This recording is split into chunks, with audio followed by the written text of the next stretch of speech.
അങ്ങനെ കാത്തിരുന്ന് ആ ദിവസം ഇങ്ങ് എത്തിയിരിക്കുകയാണ്. ഇവരാണ് നമ്മളെ എയർപോർട്ടിലാക്കാൻ വന്നിട്ടുള്ളത്. ഞങ്ങൾ രണ്ടുപേരും മാത്രമായിട്ട് പോണം. ആദ്യത്തെ ഇന്റർനാഷണൽ ട്രിപ്പാണ് കേട്ടോ. അതിൻ്റെ എക്സൈറ്റ്മെൻറ്റ് നന്നായിട്ടുണ്ട്. അങ്ങനെ ബാഗിൻ്റെ വെയിറ്റ് ഒക്കെ ചെക്ക് ചെയ്ത് ഓക്കെ ആയിട്ട് ഞങ്ങളിതേ വെയിറ്റിംഗ് ഏരിയയിൽ ഇരിക്കുകയാണ്. രാത്രി 12:30ക്കാണ് ഫ്ലൈറ്റ്. ഫ്ലൈറ്റ് കുറച്ച് ലേറ്റ് ആയപ്പോൾ ചെറുതായിട്ട് വിശന്ന് തുടങ്ങി. പിന്നെ എന്തേലും ആവട്ടെ എന്ന് വെച്ച് ചെറിയൊരു കപ്പ് കേക്കും സാൻഡ്വിച്ചും ഒരു കുപ്പി വെള്ളവും ചിക്കുനൊരു കാപ്പിയും വാങ്ങിച്ചപ്പോൾ തന്നെ 1000 രൂപ അവിടെ പൊട്ടി. അങ്ങനെ ടൈം ആയപ്പോൾ ദേ പെട്ടി മാരി കെട്ടി ഫ്ലൈറ്റ് പിടിക്കാൻ ചെന്നു. ബോർഡിംഗ് പാസ് കിട്ടിയപ്പോൾ തന്നെ എൻ്റെ കണ്ണ് ആദ്യം പോയത് സീറ്റ് കിട്ടിയത് വിൻഡോ സീറ്റ് ആണോ എന്ന് അറിയാനായിരുന്നു. നല്ല ഭാഗ്യമുള്ളതുകൊണ്ട് അത് നമുക്ക് കിട്ടിയില്ല. ഫ്ലൈറ്റിലാണെങ്കിൽ നല്ല മുടിഞ്ഞ തിരക്കും. അറ്റ്ലീസ്റ്റ് ഞങ്ങൾക്ക് ഒരാൾക്കെങ്കിലും വിൻഡോ സീറ്റ് ഒന്നും തരായിരുന്നു. ഇനിയിപ്പോൾ പറഞ്ഞിട്ട് കാര്യമില്ല, അടുത്ത ഫ്ലൈറ്റ് നോക്കാം. അങ്ങനെ ഏർലി മോർണിംഗ് കോലാലംപൂർ എത്തി. ഇനി ഒരു 2.5 മണിക്കൂർ ഇവിടെ വെയിറ്റിംഗ് ഉണ്ട്.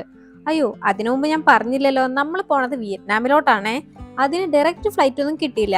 സോ കോലാലംപൂരിൽ നിന്ന് ഡനാങ്ങിലോട്ടാണ് ഇനി നെക്സ്റ്റ് ഫ്ലൈറ്റ്. അപ്പൊ അതിനു മുമ്പ് ഇവിടുത്തെ ഒരു ഇന്ത്യൻ റെസ്റ്റോറൻറ്റിൽ നിന്ന് ബ്രേക്ക്ഫാസ്റ്റ് കഴിച്ചാലോ? നല്ല പൂ പോലത്തെ ഇഡലിയും നല്ല അടിപൊളി സാമ്പാറും ചട്നിയും. ചിക്കനും ദോശയും പറഞ്ഞു. നമ്മൾ മനസ്സ് നിറഞ്ഞ് ബ്രേക്ക്ഫാസ്റ്റ് കഴിച്ചാൽ തന്നെ ആ ഡേ ഫുള്ള് നമുക്ക് നല്ല എനർജി ആയിരിക്കുമല്ലോ. അങ്ങനെ അടുത്ത ഫ്ലൈറ്റിന് ഡനാങ്ങിലോട്ട് നമുക്ക് വിൻഡോ സീറ്റ് കിട്ടിയപ്പോൾ തന്നെ ഞാൻ ഹാപ്പി ആയിരുന്നു. കാഴ്ചകളൊക്കെ കണ്ട് ചെറിയൊരു ഉറക്കം പാസ്സാക്കി. അപ്പോഴേക്കും നമ്മൾ ഇതേ ഡനാങ് എത്തി.